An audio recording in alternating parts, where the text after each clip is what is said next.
Hello chess lovers, ನಾವು Nalanda chess academy ಶಿವಮೊಗ್ಗದಿಂದ YouTube channel start ಮಾಡಿದ್ದೀವಿ. ಇದ್ರೊಳಗೆ ಒಂದು ಟಾಪಿಕ್ ಮೇಲೆ ನಾವು ಗೇಮ್ಸ್ ನ ತೋರಿಸ್ತಾ ಇದ್ವಿ. ಈಗ ಮೊದಲನೇ ಗೇಮ್ ಅಲ್ಲಿ ಸ್ಪೀಡಿ ಡೆವಲಪ್ಮೆಂಟ್ ಆಫ್ ಪೀಸಸ್ ಅನ್ನೋ ಟಾಪಿಕ್ ಅಲ್ಲಿ ಒಂದು ಗೇಮ್ ಆಗಿತ್ತು. ಆ ಗೇಮ್ ಡ್ಯಾನಿಶ್ ಗ್ಯಾಂಬಿಟ್. ಆ ಗ್ಯಾಂಬಿಟ್ ನ ಗೇಮ್ ನ ನೋಡೋದಾದ್ರೆ ಮತ್ತೆ ನಮ್ಮ ಯೂಟ್ಯೂಬ್ ಚಾನಲ್ ಹೋದ್ರೆ ನಿಮಗೆ ಆ ಗೇಮ್ ನ ನೀವು ನೋಡಬಹುದು. ಸೊ ಈ ಒಂದು ಎರಡನೇ ಗೇಮ್ ಅಲ್ಲಿ ಇದನ್ನ ಪೌಲ್ ಮಾರ್ಫಿ ಆಡಿರೋ ಗೇಮ್ ತೋರಿಸ್ತೀನಿ ನಿಮ್ಗೆ. ಅನ್ಇಮ್ಯಾಜಿನಬಲ್ ಮತ್ತೆ ವಂಡರ್ಫುಲ್ ಗೇಮ್.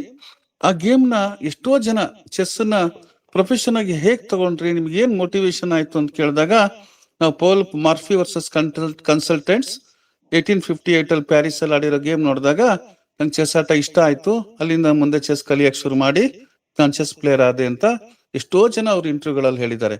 ಒಂದ್ ಗೇಮ್ ನ ಅದು ಅವರ ಚೆಸ್ ಕೆರಿಯರ್ ನ ತಗೊಳ್ಳೋ ತರ ಮಾಡುವಂತ ಶಕ್ತಿ ಈ ಗೇಮಿಗಿದೆ. ಇದು ಸ್ಪೀಡಿ ಡೆವಲಪ್ಮೆಂಟ್ ಆಫ್ ಪೀಸಸ್ ಅನ್ನೋ ಟಾಪಿಕ್.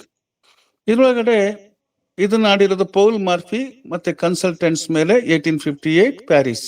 ಓಕೆ, ಇದ್ರೊಳಗಡೆ ನೀವು ಕೆಲವು ಟೆಕ್ನಿಕಲ್ ಟರ್ಮ್ಸ್ ಹೇಳ್ತೀನಿ. ಆ ಟೆಕ್ನಿಕಲ್ ಟರ್ಮ್ಸ್ ನ ನೀವು ಬೇಕಾದ್ರೆ ನೀವು ಬುಕ್ ಅಲ್ಲಿ ನೋಟ್ ಮಾಡ್ಕೊಳ್ತಾ ಹೋಗೋದಾದ್ರೆ ಆ ಟೆಕ್ನಿಕಲ್ ಟರ್ಮ್ಸ್ ಬಗ್ಗೆನೂ ನಾನು ಎಕ್ಸ್ಪ್ಲೈನ್ ಮಾಡ್ತೀನಿ. ಟೆಕ್ನಿಕಲ್ ಟರ್ಮ್ಸ್ ಯಾವ್ದಾದ್ರು ಚೆಸ್ ಅಲ್ಲಿ ಯೂಸ್ ಮಾಡ್ತಾರೆ, ನೀವು ಬೇಕಾದ್ರೆ ಚೆಸ್ ಡಿಕ್ಷನರಿ ಅಂತ ಬೇಕಾದ್ರೆ ಬುಕ್ ಅಲ್ಲಿ ಬರ್ಕೊಂಡು ಕೆಲವು ಹೆಸರುಗಳನ್ನೆಲ್ಲ ಬರೆಯಕ್ ಶುರು ಮಾಡ್ಬೋದು. ನಾವು ಚೆಸ್ ಅಲ್ಲಿ ಈ ತರ ಎಲ್ಲಾ ಎಪಿಸೋಡ್ ಗಳಲ್ಲೂ ಒಂದೊಂದು ಹೊಸ ವಿಷಯ ಹೇಳ್ತಾ ಹೋಗ್ತಿರ್ತೀನಿ. ಆಮೇಲೆ ಚೆಸ್ ಟೆಕ್ನಿಕಲ್ ಟರ್ಮ್ಸ್ ಬಗ್ಗೆನೂ ಹೇಳ್ತಿರ್ತೀನಿ. ಇದು ವೈಟ್ ಪೌಲ್ ಮಾರ್ಫಿ ಅವರು ಆಡಿದ್ದಾರೆ. White E4, black E5. Second move white NF3, black D6. ಇದು Philidor defence. White D4. Paul Morphy ಅವ್ರು ಏನ್ D4 ಆಡಿದ್ರು, ಇವತ್ತಿಗೂ ನಾವು D4 ಆಡ್ತಿದ್ರಿ ಈ ಪೊಸಿಷನ್ ಅಲ್ಲಿ. ಇದು ಅವರಿಂದಾನೇ ಪಾಪ್ಯುಲರ್ ಆಯ್ತು. D4 ಗೆ ಬೆಸ್ಟ್ ಡಿಫೆನ್ಸ್ ಅಂದ್ರೆ ND7 ಅಥವಾ NF6 ಅಥವಾ E*D4.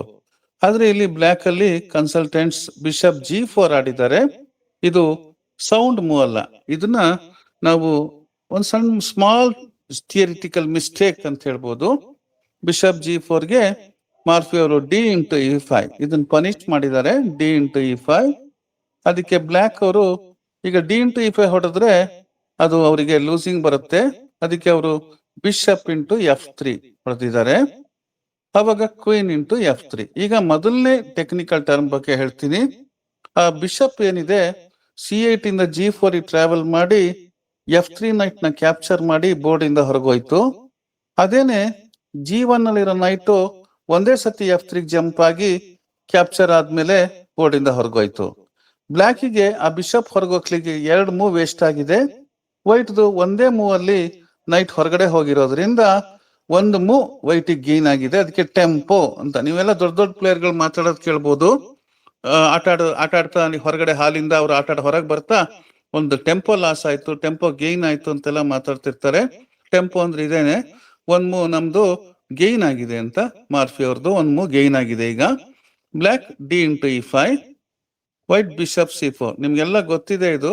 ಎಲ್ಲರಿಗೂ ಈ ಸ್ಟಾರ್ಟಿಂಗ್ ಅಲ್ಲಿ ಕ್ವೀನ್ ಅಂಡ್ ಬಿಷಪ್ ತಗೊಂಬಂದ್ ಮೇಟ್ ಮಾಡೋ ಪ್ಲಾನ್ ಇರುತ್ತೆ. ಬಟ್ ಇಲ್ಲಿ ವೈಟ್ ನೋಡಿ ಕ್ವೀನ್ ಬಿಷಪ್ ಎರಡೂ ರೆಡಿ ಇದೆ ಅಟ್ಯಾಕಿಗೆ. ಬ್ಲಾಕ್ ಯಾವ್ದೂ ಡೆವಲಪ್ ಆಗಿಲ್ಲ. F7 ಅಲ್ಲಿ ಮೇಟಿಂಗ್ ಥ್ರೆಟ್ ಇದೆ. ಬ್ಲಾಕ್ ನೈಟ್ F6 ನೋಡಿ. ಈಗ ಮೊದಲನೇ ಟೆಕ್ನಿಕಲ್ ಟರ್ಮ್ ಟೆಂಪೋ. ಒಂದ್ ಮೂವ್ ಎಕ್ಸ್ಟ್ರಾ ಗೇನ್ ಆದ್ರೆ ಟೆಂಪೋ, ಒಂದಕ್ಕಿಂತ ಹೆಚ್ಚಿಗೆ ಮೂವ್ ಗೇನ್ ಆದ್ರೆ ಟೆಂಪಿ ಅಂತ ಕರೀತಾರೆ.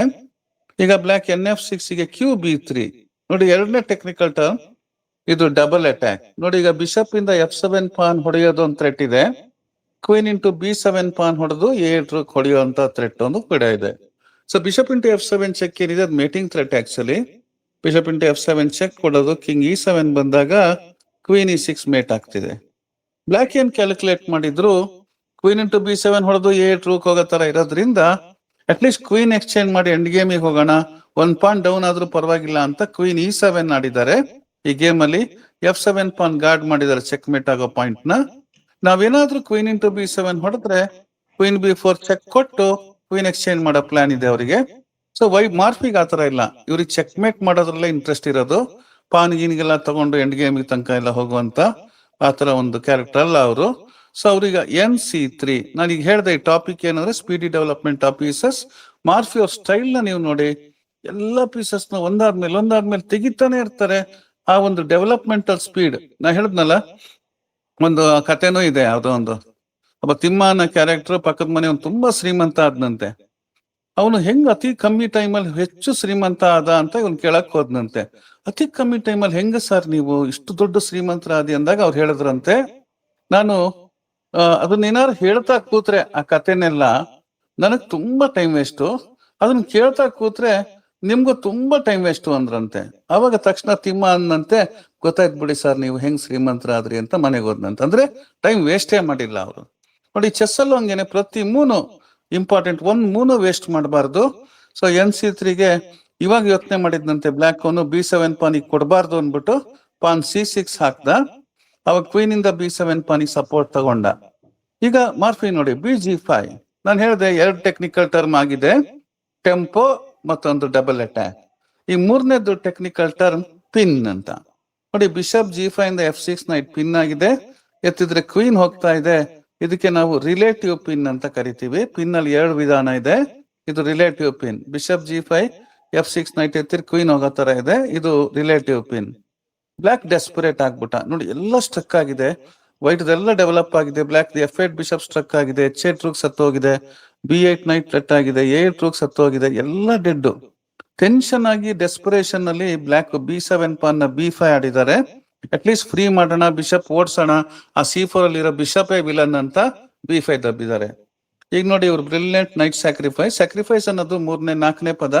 ಸ್ಯಾಕ್ರಿಫೈಸ್ ಅಂದ್ರೆ ನಿಮ್ಗೆ ಏನಾದ್ರೂ ಫ್ರೀ ಕೊಟ್ಟು ಅದನ್ನ ನಾವೊಂದು ಡೆವಲಪ್ಮೆಂಟ್ ಅನ್ನ ಚೆನ್ನಾಗಿ ಮಾಡ್ಕೊಳ್ಳೋದಾಗ್ಲಿ, ಅಡ್ವಾಂಟೇಜ್ ತಗೊಳ್ಳೋದಕ್ಕೆ ಸ್ಯಾಕ್ರಿಫೈಸ್ ಅಂತೀವಿ, ತ್ಯಾಗ ಮಾಡೋದು.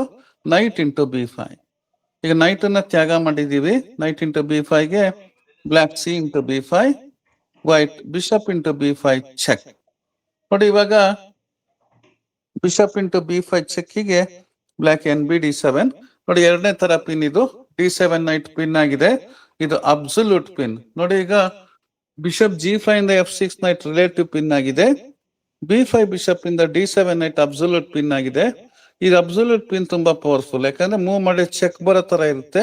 ಇದು ಅಬ್ಸಲ್ಯೂಟ್ ಪಿನ್. ನೋಡಿ, ಇವಾಗ ಮಾರ್ಫಿ ಡೆವಲಪ್ಮೆಂಟಲ್ ಸ್ಪೀಡ್. ಒಂದು ನೈಟ್ ಕೊಟ್ಟಿದ್ದಾರೆ 2 ಪಾನಿಗೆ. ಈಗ ನೋಡಿ 000.